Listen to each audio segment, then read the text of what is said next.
लकड़ी पे लटका नासरी देने को ज़िंदगी, वही बना था लानती देने को रास्ती। मसीह यस्सु के बाबरकत और फतहमंद नाम में मसीह नुक्ता नज़र देखने वाले तमाम नाजरीन को इवेंजलिस्ट नीलम ऑगस्टिन की तरफ से सलाम कबूल हो। अजीज़ों, आज एक बहुत ख़ास और बाबरकत एपिसोड के साथ जो कि गुड फ्राइडे स्पेशल है, आपकी खिदमत में हाजिर हुए हैं। और आज जिस मौजू पर हम बात करेंगे वो है मसीह की कुर्बानी और कफ़ारा। अजीज़ों, ये एक ऐसी कुर्बानी है जिसके लिए काहिन साल हर साल बैलों और बछड़ों की कुर्बानी दे रहे थे, लेकिन मेरे और आपके यीशु अल मसीहा ने अपनी जान का फिदिया देकर इफ़्ज़ी बनकर हमेशा हमेशा के लिए बैलों और बछड़ों की कुर्बानी से हमें रिहाई बख्शी। और मैं समझती हूँ कि ये हमारे लिए बहुत शर्फ की बात है। और एक और गौर तलब बात वो ये है कि यीशु मसीह की कुर्बानी सिर्फ मसीहियों के लिए नहीं बल्कि पूरी नस्ल इंसान के लिए कुर्बानी है। इस मौजू पर बात करने के लिए हमने खुदा के ज़बरदस्त सूरमा bishop professor doctor Ilyas Joseph को अपने सेट्स पर मदऊ किया है।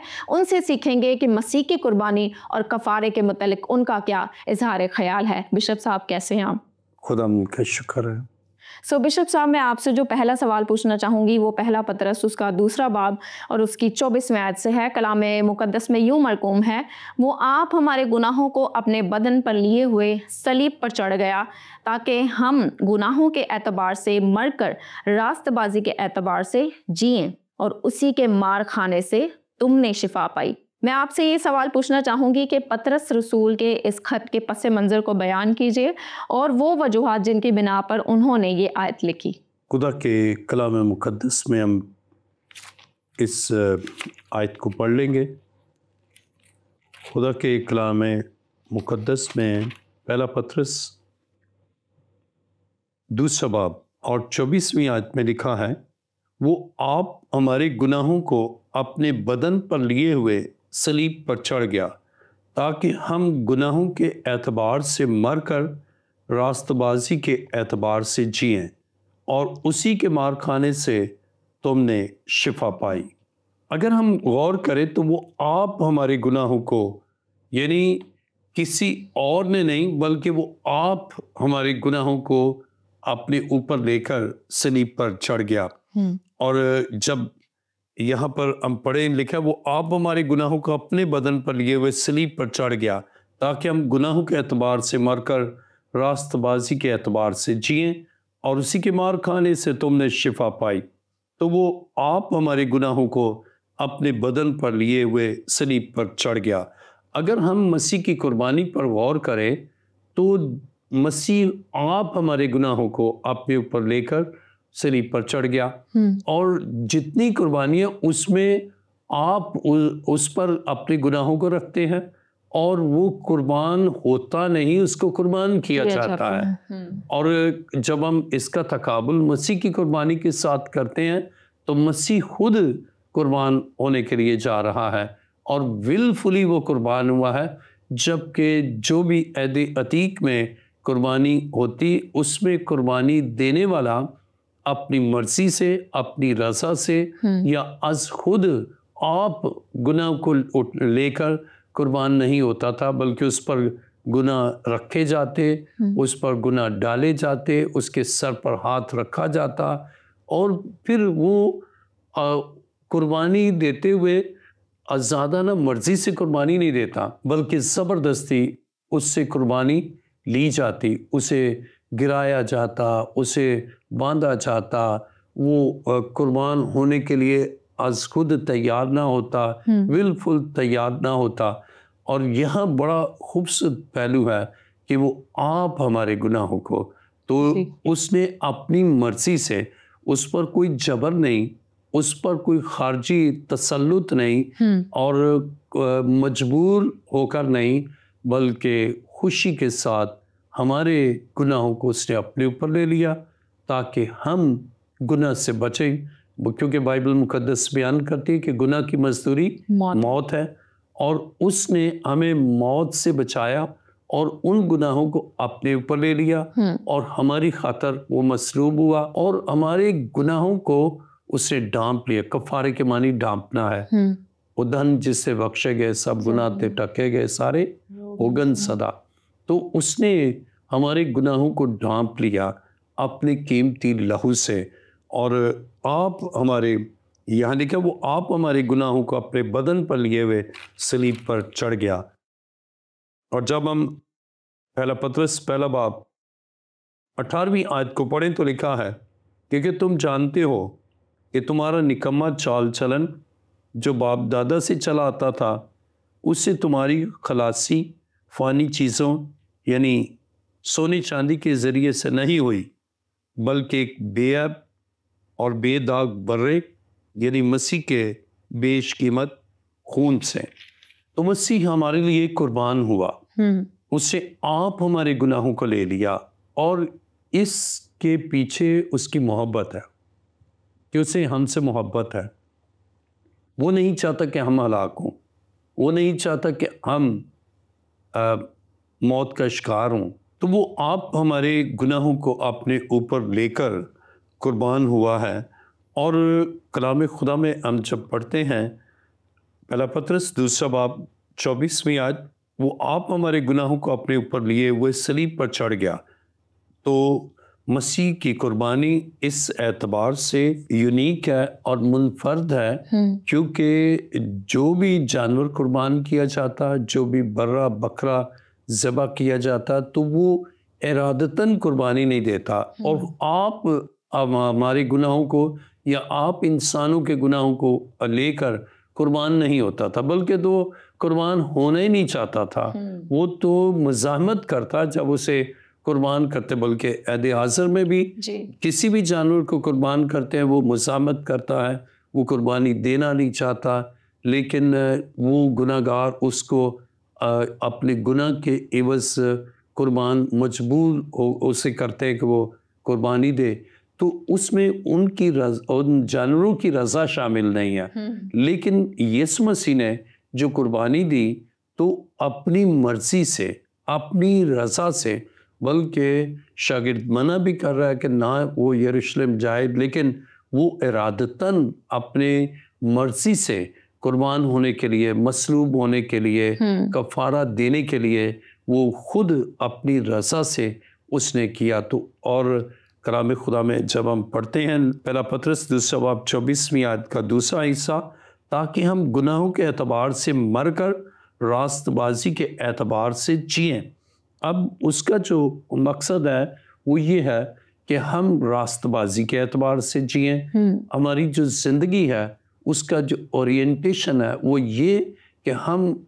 ناراستی کی زندگی نہ جئیں، بلکہ ناراستی کو اس نے اپنے اوپر لے لیا، گناہوں کو اپنے اوپر لے لیا، ہماری کمزوریوں کو، ہماری لغزشوں کو، جو ہماری زندگی کو متزلزل کر رہی تھی اور ہم لڑکھڑا رہے تھے، اور زندگی اور موت یعنی موت اور زندگی میں اس کشمکش میں ہم مبتلا تھے، لیکن اس نے ناراستی کو ہماری زندگی سے ہٹا دیا، اور اس کے لیے اس نے قربان ہو کر ہمیں اپنے لہو سے راست بنایا تاکہ ہم راستی اور کامل پاکیزگی کے ساتھ جئیں۔ اور اس نے کفارہ دے کر یعنی قربانی دے کر، کفارہ دے کر ہمیں راست بنایا، اور جب راست بنایا تو ہم پاک خدا کے ساتھ رفاقت رکھنے کے اہل ہوئے، کیونکہ گناہ کے باعث خدا اور انسان میں خلیج پیدا ہو گئی، جدائی پیدا ہو گئی، اور ایک ناپاک انسان پاک خدا کے ساتھ اس کی رفاقت میں نہیں رہ سکتا تھا۔ اس کے لیے خدا کے بیٹے یسوع نے قربانی دی، کفارہ دیا، اور گناہ کی اس دیوار کو اس نے منہدم کیا، اور اب انسان پاک خدا کے قدموں میں اپنی پاکیزگی کے باعث، اور یہ پاکیزگی کسی سونے چاندی یا فانی چیزوں سے نہیں حاصل ہوئی، بلکہ یسوع مسیح کی قربانی سے اور اس کے کفارے سے ہمیں یہ پاکیزگی حاصل ہوئی، اور انسان خدا کے حضور آنے کا استحقاق رکھتا ہے۔ اور کلام مقدس میں لکھا ہے اور اسی کے مار کھانے سے تم نے شفا پائی۔ اب اسی کے مار کھانے سے تم نے شفا پائی، تو پطرس رسول کے اس خط کے پس منظر کو بھی ہم جانیں گے کہ وہ جب یہ بات کہہ رہے کہ اسی کے مار کھانے سے تم نے شفا پائی، تو اس کے لیے عہد عتیق میں यसाया नबी का सहीफा 53वां बाब 4 आयत में लिखा, तो भी उसने हमारी मुशक्कतें उठा ली और हमारे गमों को बर्दाश्त किया, पर हमने उसे खुदा का मारा कूटा और सिताया हुआ समझा। हालांकि वो हमारी खताओं के सबब से घायल किया गया और हमारी बदकरदारी के बायस कुचला गया। हमारी ही सलामती के लिए उस पर सियासत हुई, ताकि उसके मार खाने से हम शिफा पाए। तो अब इस पर्सपेक्टिव में और इस पस मंज़र में, या इस पस मंज़र को मद्देनज़र रखते हुए पतरस रसूल बयान करता है कि उसके मार खाने से तुमने शिफा पाई है, क्योंकि मसीह यीशु की बाबत, उसकी कुर्बानी की बाबत, उसके मार खाने की बाबत यसाया नबी पेशनगोई करता है।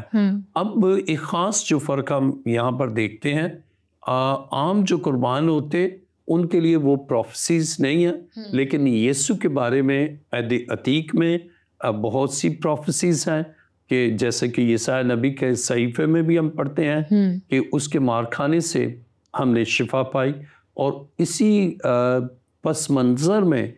पतरस रसूल बयान करता है कि उसके मार खाने से तुमने शिफा पाई। तो इस पेशनगोई को वो मलूज़ नज़र रखता है और इसीलिए वो बयान करता है कि मसीह के मार खाने से हमने शिफा पाई, यानी उसे मारा गया, मसलूब किया गया, उसके सर पर कांटों का ताज पहनाया गया, हाथों और पाँव में कील ठोंके गए। तो इस पस मंज़र को जिसकी पेशनगोई यसाया नबी ने की, इसको मद्देनज़र रखते हुए वो कहता है कि उसके मार खाने से तुमने शिफा पाई। तो इस अहद अतीक की पेशनगोइयों के बुनियाद पर, और ख़ुसूसन यसाया नबी के सहीफे में 53वें बाब में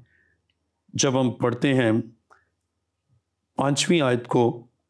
हालांकि वो हमारी खताओं के सबब से घायल किया गया और हमारी बदकरदारी के बायस कुचला गया, हमारी ही सलामती के लिए उस पर सियासत हुई, ताकि उसके मार खाने से हम शिफा पाएं। तो उसके मार खाने से हमने शिफा पाई, यानी रूहानी शिफा पाई, और नारास्ती से निकलकर रास्ती की ज़िंदगी पाई। तो इस तरह हम खुदा के कलाम मुक़द्दस में इन वजूहात की बिना पर पतरस ये बयान करता है कि उसके मार खाने से तुमने शिफा पाई है। तो उसके जहन में यसाया नबी का सहीफ़ा और ख़ुसूसन 53 बाब में इस पेशनगोई को भी वो मद्देनज़र रखता है। और अब उसका मतवा नज़र ये है कि मसीह के कुर्बान होने से ही हमें खलासी हुई। और अगर हम दीगर कुर्बानियाँ जो मसीह से पहले दी गई या अदा की गई या कुर्बानियाँ की गई, उनमें हम देखते हैं कि वो टेम्परेरी हैं। कुर्बानी हुई, फिर कुर्बानी है, फिर कुर्बान है, लेकिन यीशु की कुर्बानी कामिल कुर्बानी है। और इसकी बाबत जब हम खुदा के कलाम मुक़द्दस में इब्रानियों में पढ़ते हैं, इब्रानियों 9वां बाब उसकी 11वीं आयत में लिखा है, लेकिन जब मसीह आइंदा की अच्छी चीज़ों का सरदार काहिन होकर आया, तो उस बुजुर्ग तर और कामिल तर खैमा की राह से, जो हाथों का बना हुआ यानी इस दुनिया का नहीं, और बकरों और बछड़ों का खून लेकर नहीं, बल्कि अपना ही खून लेकर पाक मकान में एक ही बार दाखिल हो गया और अबदी खलासी। पढ़ते हैं कि अबदी खलासी यानी मुकम्मल खलासी है। और जब जो मसीह के अलावा बर्रों, बकरों और भेड़ों, बकरियों की कुर्बानी है, तो वो आर्जी कुर्बानी है, वो अबदी नहीं है, हमेशा की नहीं है। तो मसीह यीशु की कुर्बानी ये हमें अबदी खलासी, और उसके बाद फिर बकरों की, बछड़ों की कुर्बानी की ज़रूरत नहीं। तो वो आप हमारे लिए क्या ही उसकी मोहब्बत यहाँ पर वाज़ेह होती है कि वो आप हमारे गुनाहों को अपने ऊपर लेकर कुर्बान हुआ है और उसने हमारा कफ़ारा दिया है। और उस कफ़ारे से अब हमारी ज़िंदगी में वो गुनाह और गुनाह तक़सीरें और गुनाह की दस्तावेज़ को उससे अपने लहू से मिटाकर हमें पाक किया, ताकि पाक खुदा की रिफ़ाकत, पाक खुदा की हुज़ूरी और पाक खुदा की हम रफ़ाकत में अपनी ज़िंदगी रास्ती के साथ जिएं, तो उसके कफ़ारे से अब हमारे लिए रास्ती है। तो इस तरह गुड फ्राइडे वो अजीम दिन है जब खुदा के बेटे यीशु ने कफ़ारा दिया, और वो दुनिया का मुनज्जी है। तो उसका कफ़ारा हर कौम के लिए, हर कबीले के लिए, हर नस्ल के लिए और हर शख्स के लिए है। तो उसके कुर्बान होने से नौह इंसान को ये फजल हासिल हुआ कि वो फिर अपने खुदा के साथ उस ताल्लुक़ को जो मुनक़ता हो गया था, उस ताल्लुक़ को फिर वो यीशु की कुर्बानी ने कायम कर दिया, और फिर ताल्लुकात को उस्तवार किया ताकि खुदा की हुज़ूरी और उसकी रफ़ाकत में रहे। बिल्कुल, आपने दुरुस्त फरमाया। सो मैं आपसे ये भी सवाल पूछना चाहूँगी कि जब हज़रत पतरस ने खुदावंद यीशु मसीह को सलीब से मरने से मना किया, तो उनका मतमए नज़र क्या था? क्या वो ये कहना चाह रहे थे कि यीशु मसीह दुनिया के गुनाहों की मुआफ़ी के लिए कुर्बान नहीं हो सकते सलीब पर, जैसा कि हज़रत यूना नबी ने चाहा कि नैनवा में मुनादी ना हो? या फिर वो सिर्फ़ ये समझते थे कि मसीह ज़िंदा रहकर ज़्यादा बेहतर इनकलाब ला सकते हैं, और वो ये क्यों समझने से कासिर थे कि जो मुर्दों को ज़िंदा कर सकता है, वो खुद भी ज़िंदा हो सकता है? जब हम इस बात पर गौर करते हैं कि मसीह यीशु को पतरस ने मना किया, तो हम कलाम मुक़द्दस में पढ़ते हैं, मत्ती रसूल की इंजील 16वां बाब और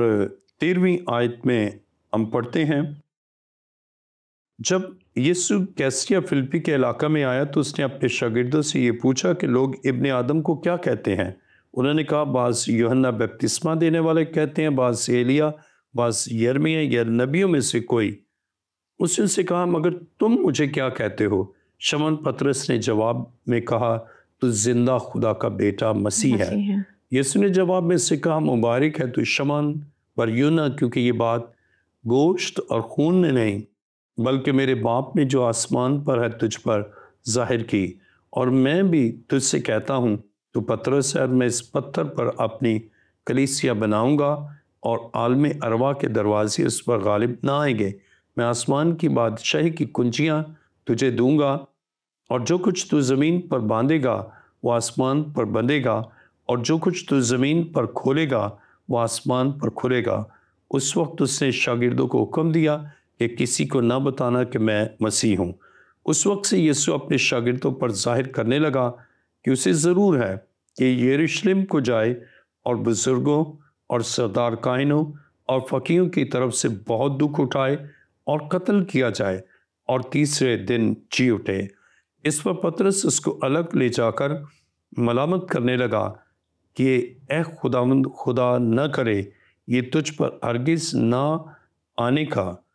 उसने फिर कर पतरस से कहा, ए शैतान, मेरे सामने से दूर हो, तो मेरे लिए ठोकर का बाइस है, क्योंकि तू खुदा की बातों का नहीं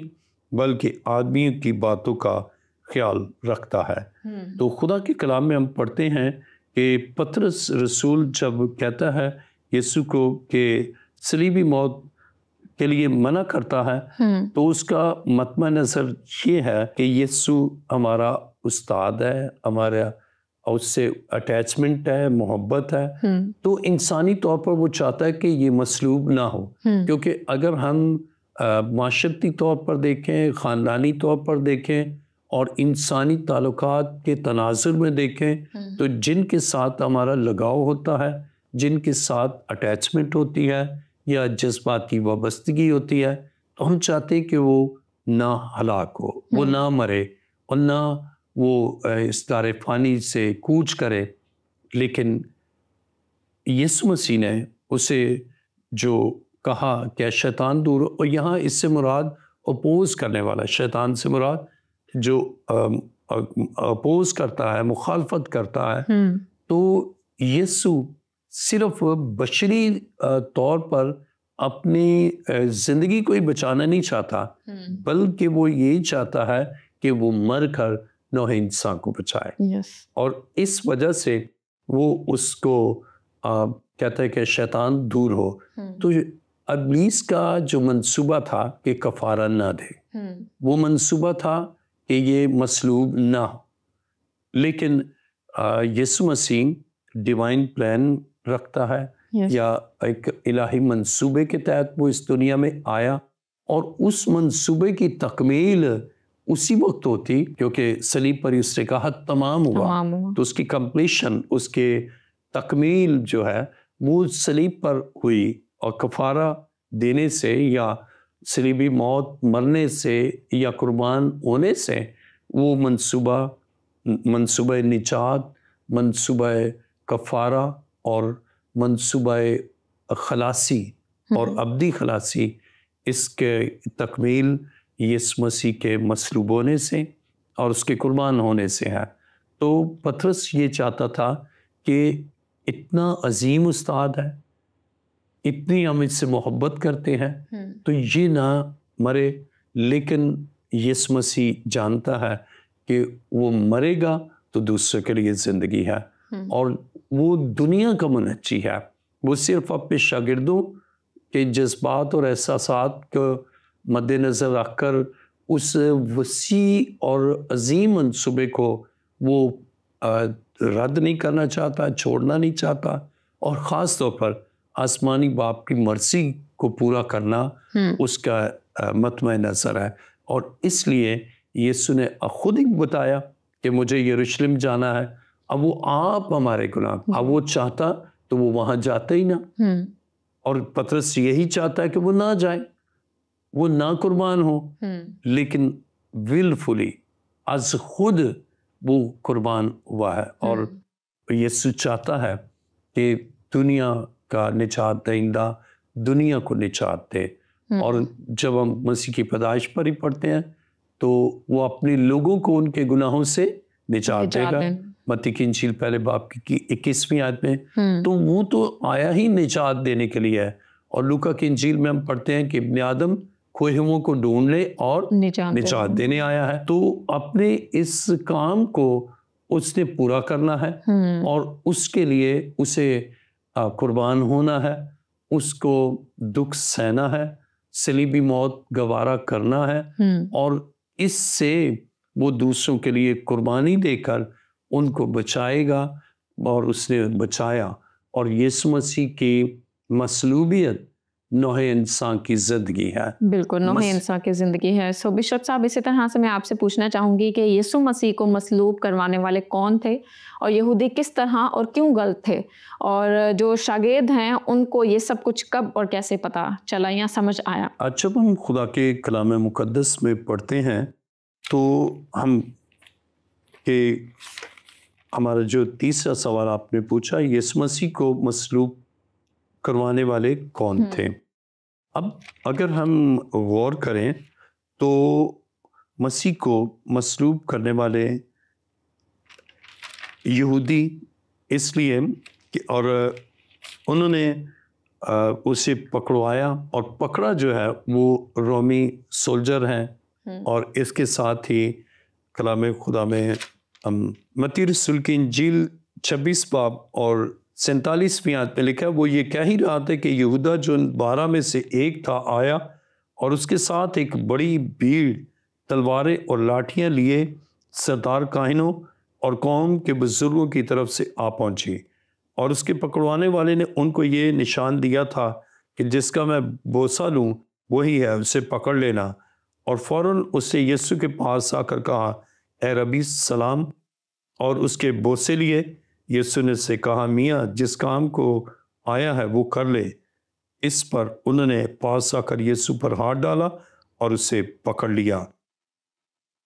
اور دیکھو، یسوع کے ساتھیوں میں سے ایک نے ہاتھ بڑھا کر اپنی تلوار کھینچی اور سردار کاہن کے نوکر پر چلا کر اس کا کان اڑا دیا۔ یسوع نے سے کہا، اپنی تلوار کو میان میں کر لے، کیونکہ جو تلوار کھینچتے وہ سب تلوار سے ہلاک کیے جائیں گے۔ خدا کے کلام میں ہم پڑھتے ہیں کہ وہ بھیڑ جو آئی ہے لاٹھیاں لے کر اور یسوع کو پکڑنے کے لیے، تو وہ سردار کاہن اور قوم کے بزرگوں کی طرف سے آ پہنچی، یعنی پکڑا انہوں نے، سردار کاہنوں اور قوم کے بزرگوں کی طرف سے بھیڑ آئی ہے پکڑنے کے لیے، اور اس کے بعد پھر یسوع کو صدر عدالت کے سامنے پیش کیا گیا، متی کی انجیل 26 باب 57 آیت، اور یسوع کے پکڑنے والے اس کو قیافہ نام سردار کائن کے پاس لے گئے جہاں فقیہ اور بزرگ جمع تھے، یعنی سنہیڈرن میں پیش کیا، لیکن وہ چاہتے تھے کہ اس کو موت کی سزا ہو، تو سنہیڈرن نہیں بلکہ رومی عدالت میں، تو اس کے بعد پھر انہوں نے سیاسی طور پر اس پر الزام ایسا لگایا کہ تاکہ حکومت جو ہے وہ اس کو سزا دے۔ اور کلام خدا میں جب ہم متی کی انجیل 27واں باب پڑھتے ہیں، جب صبح ہوئی تو سب سردار کاہنوں اور قوم کے بزرگوں نے یسوع کے خلاف مشورہ کیا کہ اسے مار ڈالے، اور اسے باندھ کر لے گئے اور پیلاطس حاکم کے حوالہ کیا۔ اب پیلاطس کے حوالہ کیا، اور یہاں بھی ہم کلام مقدس میں پڑھتے ہیں متی کی انجیل 27 باب 11ویں آیت، یسوع حاکم کے سامنے کھڑا تھا، حاکم نے اس سے یہ پوچھا کہ کیا تو یہودیوں کا بادشاہ ہے؟ یسوع نے اس سے کہا تو خود کہتا ہے۔ اور جب سردار کاہن اور بزرگ اس پر الزام لگا رہے تھے، اس سے کچھ جواب نہ دیا۔ اس پر پیلاطس نے اس سے کہا کیا تو نہیں سنتا یہ تیرے خلاف کتنی گواہیاں دیتے ہیں؟ اس نے ایک بات کا بھی اس کو جواب نہ دیا، یہاں تک کہ حاکم نے بہت تعجب کیا۔ اب انہوں نے سیاسی طور پر یہ کہ یہ یہودیوں کا بادشاہ، اب بادشاہ کو یہ کہ یہ بادشاہ کہتا ہے تو ظاہر ہے کہ وہ تو اسے زندہ نہیں رہنے دے گا۔ اب انہوں نے تو یہ کیا، لیکن وہ نہیں جانتے تھے کہ یہ تو خدا کی طرف سے پلان ہے کہ وہ کفارہ دے، وہ نجات کے لیے اپنی جان کو دے اور دوسروں کو جو گناہ گار ہیں ان کی خاطر مصلوب ہو۔ خدا کے کلام میں ہم پڑھتے ہیں کہ مسیح بے عیب اور اس کی ذات میں کوئی گناہ نہیں، اور جو قربان ہوتا برا یا جو بھی جانور تو وہ بے عیب ہوتا۔ تو یسوع کی ذات میں گناہ بھی نہیں، اس کی ذات میں کوئی ایسا جرم بھی نہیں، یعنی سن بھی نہیں ہے اور کرائم بھی نہیں ہے، لیکن وہ بے عیب ہے، بالکل، اور بے عیب برا ہمارے لیے قربان ہوا۔ اور یوحنا اس کو کہتا ہے دیکھو یہ خدا کا برا ہے جو دنیا کے گناہ اٹھا لے جاتا۔ Thank you so much bishop صاحب، آپ نے بڑی خوبصورتی کے ساتھ مسیح کی قربانی اور کفارے کے متعلق ہم سب کو سکھایا۔ خداوند آپ کو بہت برکت دے۔ سو عزیزو، امید کرتے ہیں کہ آج کا ایپیسوڈ آپ کے لیے بہت زیادہ انفارمیٹیو بھی ہے اور بابرکت بھی ہے۔ اگر آپ چاہتے ہیں کہ اس برکت کو دوسروں تک شیئر کریں تو ضرور اس ایپیسوڈ کو دوسروں تک شیئر کریں۔ آپ سے ملاقات ہوگی نیو ایپیسوڈ میں۔ اپنا خیال رکھیے گا، ہمیں دعاؤں میں یاد رکھیے گا۔ God bless you all.